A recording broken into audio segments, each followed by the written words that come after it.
Ülkemize de çıktı abicimiz.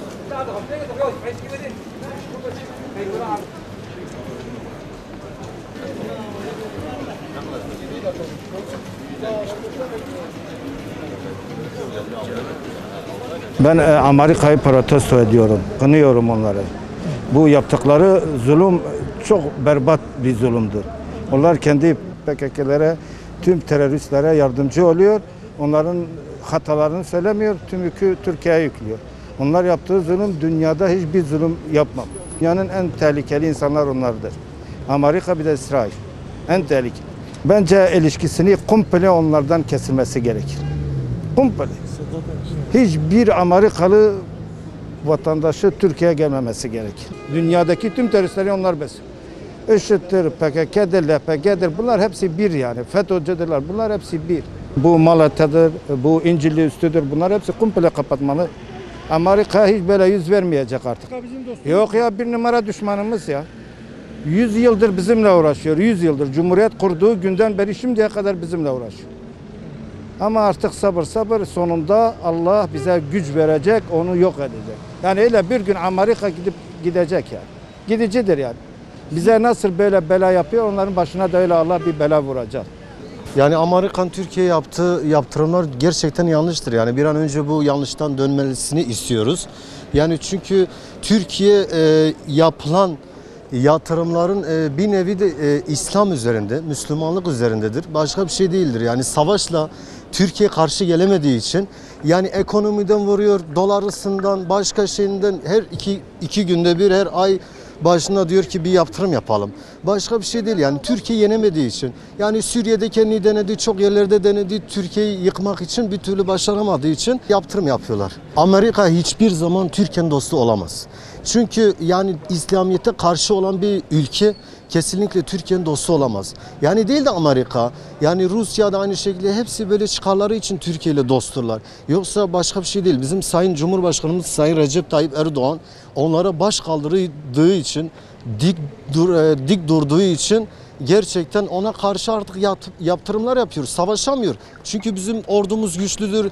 S-400'lerimiz vardır. Artık Türkiye eski Türkiye değil yani. 15 Temmuz gecesinde nasıl biz dimdik durduğumuz zaman kimse Türkiye halkını yıkacak bir güçte değildir yani. Amerika'ya karşı tabii ki bir olmalıyız. Bizim ülkemizin ailelerine çalışan tüm ülkelere karşı dimdik durmalıyız yani. ABD'nin üssü Türkiye'de ne işi var yani? Yani biz bunları kaldırmasını istiyoruz. İnşallah bunun hakkından çıkacağız. Ülke olarak bir olmamız lazım. Yani Türkiye'mizde sahip çıkmamız lazım. Hepimiz bir olmamız lazım. Bir an evvel kapatmamız lazım. Abi şimdi bak zaten yaptığı yanlış. Biliyorsun. O da menfaat için yapıyor. Baktı başka bir şey yapamadığı için kalktı öyle bir şey yaptı. Ambargo yani ama biz bunun hakkından çıkacağız. El birliğiyle inşallah bunun hakkından çıkacağız. Abi buradan Amerika'ya ne söylüyor biliyorsun? Amerikan ayağını denk alsın. Burası kendi ayağını denk alsın. Yatırım yapmasın. Zaten yağacak. Amerikan bizim düşmanımızdır. Ne dostum ya abi? Kafirden dost olur mu? Olmaz. Biz bize ancak yaşarız abi. Onların ne işi var buralarda? Türkiye nasıl bir tepki göstermesi lazım abi? Biz Türk halkı olarak onların kafasını aşağıya yazacağız ha. Aşağıya. Bu yani. Amerikan üsleri kapatmalı abi. Onların burada ne işi olacak ya benim Türkiye'mde zaten bizim bir yurt dışıya gitme imkanımız yok. Ama adamlar 24 saat Türkiye'de yiyip içiyor, keyfine bakıyor. Evet. Bu yani. Ben bunu derim sadece. Biz Türk milleti olarak abi benim istemiyoruz biz onları. Kafirin bizim yanımızda olmaması lazım. Amerika zaten dost olmaz bir kere. Bu ambargoda bugüne kadar zaten uygulanıyordu ama resmi olarak açıklanmıyordu. Bunu da tasvip etmiyoruz. Yani dostluğa da yakışmaz, insanlığa da yakışmaz. Müslümanla hiç kimse dost olmaz. Ama kağıt üstünde dost gözüküyor, müttefik gözüküyor. Onlar da yaptı, yakışık almadı yani. Amerika'nın yaptığı yanlış.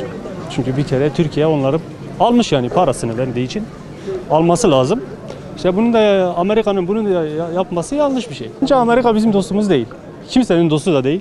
Çünkü herkese böyle yakın davranıyor. Daha sonra sağlam bir yer buldu mu onu bırakıyor. Bizim dostluğumuz olmayan Amerika üsleri burada olması doğru olmaz. Onun için kaldırması gerekiyor. Amerika sürekli çıkarları doğrultusunda hareket ediyor ve ülkeleri kullanıyor ona göre. Amerika Türkiye'nin dostu mu abi? Dostu değil abi. Kesinlikle dostu değil. Kesinlikle. Nasıl bir tavır? O da ne gerekiyorsa yapsın yani bir günden sonra artık iyi bir şey beklemezsin. Ben de bunu söylüyorum. Yani şimdiye kadar ondan güzel bir şey görmemişiz. Biz de elimizden ne geliyorsa yapmamız lazım değil mi? Türkiye'nin elinde ne kozlar varsa kullanması lazım. Zincirlik var. Yani birkaç şey var. Türkiye'de ne gerekiyorsa yapsın. Onlar da biraz şey etsin yani. Dost bir ülke böyle yapar mı ya?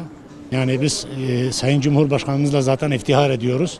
Dik duruşundan dolayı iftihar ediyoruz. Devam etsin. Bunu çok beğeniyoruz. Ne gerekiyorsa yapsın, o daha iyi bilir. Türkiye bu konuda bence dostlarıyla bir olup karşılık vermesi lazım. Pek dostumuz değil valla Amerikan. Aynı misliyle cevap vermeli. Çok da ağır bir yaptırım olmadı zaten bana göre. Yorumlarım bu kadar. Amerika'dan dost olmaz, bunu onlar da biliyor. Her ülke işine geldiği gibi davranır. Bundan sonra da öyle yapacaktır zaten.